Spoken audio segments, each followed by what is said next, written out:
Good morning again, guys. More stuff. So, like you guys sit down and watch the video here with your morning coffee, I sit down and read the news, see what's going on in the world, and if there's anything that's worth talking about. That's my morning coffee. So, here's the coffee with you guys. So, there's something interesting that I saw this morning that I thought you guys might might want to be aware of. Okay. Now, for the last couple of years, we've heard over and over and over again. I've talked about it. It's been everywhere, okay, about people leaving blue states and moving to red states, okay? This is where I want to start this. And we hear about moving to Texas, moving to Florida, moving to Tennessee, yada, yada, yada. And I think that that is not as much in regards to moving to quote unquote red states as moving to lower tax states, okay? And there's a reason I say that, because the reddest of red states is Wyoming. Yet we haven't heard a whole lot of people talking about moving to Wyoming, okay? Had a couple, okay? Frank and Sue moved to Wyoming, okay? The number 2 state is Utah, second reddest state in the country. Okay, not a big surprise. Like I told you guys, I lived in Salt Lake for a few years. It is a very conservative area. Very beautiful too, guys. Don't let the perception, if you will, of Utah and the people there sway you. Utah is absolutely gorgeous. If you love winter sports, Utah is the place to be. But, okay. But so this is what comes out interesting out of Utah. Obviously, as we all know, the largest city in Utah is Salt Lake City. Okay, that's the area I lived in. Salt Lake City, like anywhere else, is like any other big city, is blue. Okay, and the rest of the state is very red. I remember in 2016 going to a Trump rally in Salt Lake, and as we walked out, you had all the idiot protesters, outside screaming and everything like that. Okay, so the city's very blue. Now, if you remember a gentleman by the name of John Huntsman, okay? John Huntsman was the governor back in the early 2000s. Then he's been in politics since the Reagan era, okay? But he was the governor of Utah in the early 2000s. Then he wound up our ambassador to Russia. Then he was an ambassador to China. And then he ran again to be governor here a few years back and lost in the primary to Spencer Cox, okay? Well, John Huntsman and his family own the Salt Lake City Tribune, okay? It's Utah's largest newspaper, okay? This came out from the editorial page. And mind you, Huntsman was a Republican, rhino, but Republican, okay? This came out from the editorial of the Salt Lake City Tribune here over the weekend. And I'm just going to read you this quote. Were Utah a truly civilized place, the governor's next move would be to find a way to mandate the kind of mass vaccination campaign we should have launched a year ago, going as far as to deploy the National Guard to ensure that people without proof of vaccination would not be allowed, well, anywhere. Okay. This is what the biggest newspaper in the second most conservative state in the union is saying, that is owned by, the paper's a nonprofit, owned by the Huntsman family, okay? Of course, the governor, lieutenant governor, and everything like that have completely disavowed this, okay? The lieutenant governor comes up and says, the truth is Omicron is out of control everywhere, even in places with mask and vaccine mandates. We always push vaccines, but even vaccinated people are catching it. It's easy to take shots from the cheap seats, but this is the sort of nonsense that makes editorial boards irrelevant, okay?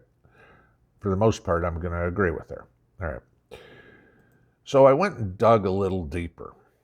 All right. And obviously this is the liberal mantra we all know of what wants to do with these, what the left wants to do with these mandates. We just saw the Supreme Court strike down, Biden's idiotic OSHA mandate, okay?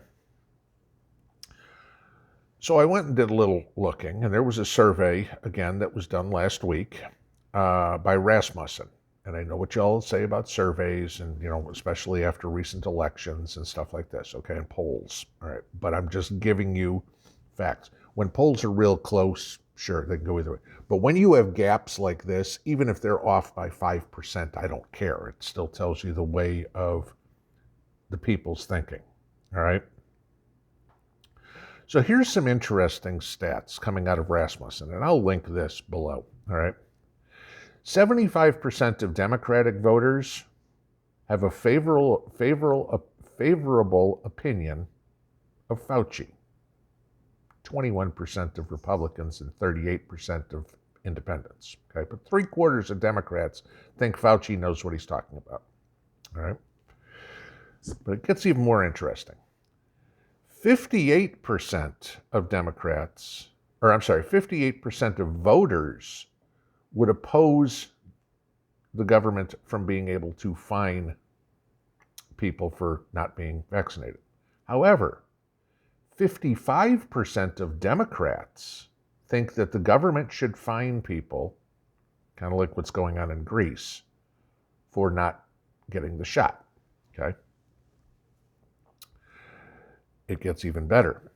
59% of Democrats would favor a government policy requiring that citizens remain confined to their homes at all times if they refuse to get vaccinated.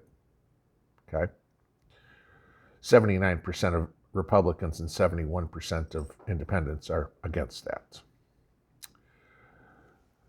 48% of Democrats think the federal and state government should be able to imprison individuals who question the efficacy of the vaccines. Just because you question it, that should be an imprisonable offense for nearly half of Democrats, okay? 45% of Democrats would favor that the governments require citizens to live in COVID camps if they refuse to get the vaccine. Okay? Nearly half of liberals think we should imprison people. Okay? 47% of Democrats, again, nearly half, think that the government should have a tracking program, i.e. something in your hand, okay, for people that don't get the vaccine.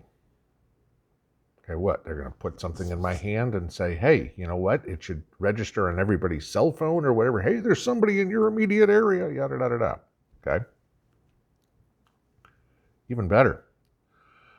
29%, nearly a third of liberals, support removing parents' custody of their children if they refuse it. Okay? This is the divide in the country that I talk about all the time. You have half of the country, and if you take, like I said, a lot of here is close to 50%, okay? So, and we know the country is pretty much 50-50, all right? Look at any presidential election. There slivers, they won 50.4 to 49.6. We're half and half, okay?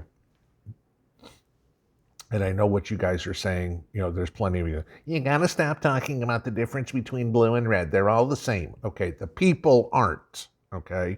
Nobody's going to say anywhere that my thought process is the same as a liberal's, okay? I'm sorry. Maybe you can say the politicians are the uniparty, but the people are not. And this isn't surveying politicians. This is surveying Joe Public. All right. So if you're figuring if the country split 50-50 and 50% of the people on the left are saying we should jail, fine, take kids away from people that haven't been vaccinated, that's roughly a quarter of the population that believes that, guys. You start doing it. We got 350 million people there. That means about 85, 90 million people in this country think you and I should be fined, imprisoned, have our kids taken away. Yeah. Relegated to your house. That's the battle we're fighting, guys. And when you see Utah, which is a rose red state, having the newspapers come out and say this, that tells you the battle we're in for. Be prepared. Pinball out.